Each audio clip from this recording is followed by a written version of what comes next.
Bonjour à tous, nous voici maintenant l'église à Saint-Martin de Croix.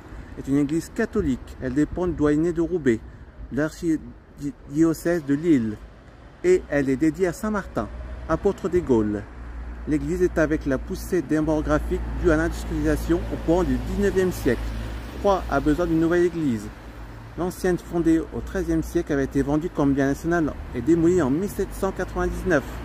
Une nouvelle église est construite en 1805, mais elle devient actuellement trop petite. Celle-ci bâtie de 1847 à 1851 par l'architecte Charles Roy, qui a également dessiné Notre-Dame de la Treille à Lille ou l'église Saint-Christophe de Tourcoing. En style néo-gothique tardif, c'est la première église de ce style construite dans la région. L'église est agrandie en 1819 et 1883 par Alphonse Dubuisson, l'initiative du curé, l'abbé d'Héran. Un transept est construit à l'emplacement du chœur et le nouveau chœur est placé au-delà. L'église est ravagée pendant la Première Guerre mondiale. L'abbé de Coq l'a fait restaurer dans les années 1920 et l'intérieur est recouvert d'immenses fresques murales. L'église de briques et de pierre comprend une nef et deux bas-côtés terminés par une abside précédée d'un narthex, flanqué de la chapelle des morts et de la chapelle des fonts baptismaux. Le mobilier de l'église Saint-Martin date de sa construction, voire de son agrandissement. Des plaques funéraires du début du XIXe siècle, des stèles et une table de communion de 1848. L'orgue date de 1880. Le buffet d'or fut installé en 1926. En février 2020, un orgue numérique a été à 3 claviers, dont les enceintes sont installées derrière le tuyau de façade.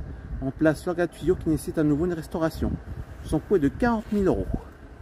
En 1927 fut ajoutée la descente de la croix du peintre Pharaon de Winter, originaire de Belleuil, dans les Flandres. L'église possède des fresques qui racontent des épisodes de l'histoire de Croix, mais illustrent aussi les croisades ou les saints associés à la monarchie française. Certaines peintures, réalisées dans le style troubadour, qui s'inspiraient directement du Moyen-Âge, datent de la fin du XIXe siècle, tandis que d'autres, au style plus moderne, ont été réalisées en 1928 par deux peintres de l'école Saint-Luc de Tournai, en Belgique. Les toiles marouflées du bras du nord du transept, peintes en 1928, raconte la légende de Sigismond, seigneur de Croix devenu aveugle qui recouvre la vue grâce à la Sainte Vierge qui lui est apparue. Un haut clocher, très haut clocher, s'élève au-dessus du narthex. Les vitraux est la fin du 19e siècle. Nous sommes ici dans le jardin monastique de l'église Saint-Martin, inspiré des jardins des simples du Moyen-Âge que l'on trouvait essentiellement dans les châteaux et monastères, où le principe était toujours à peu près identique: potager, verger, carré des simples, etc.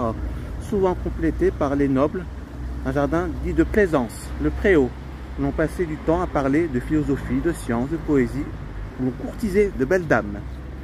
Le jardin qui a été réalisé ici même est une petite représentation de ces jardins qui se basent plus sur les jardins au carré des monastères. En effet, vous pouvez observer plusieurs carrés et cercles construits en plessis. Cette méthode consiste à surélever du sol des cultures à l'aide de plessis, tressage de branches, de châtaigniers, noisetiers, saules ou osiers. Ce procédé de surélévation permet à la terre de se réchauffer plus vite dès les premiers rayons du soleil printanier.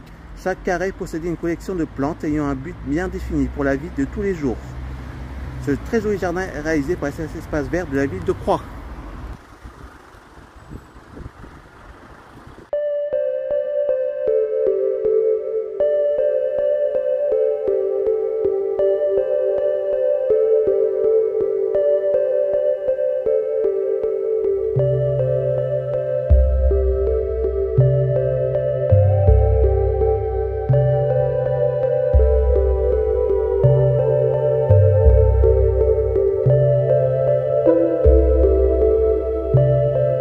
Thank you.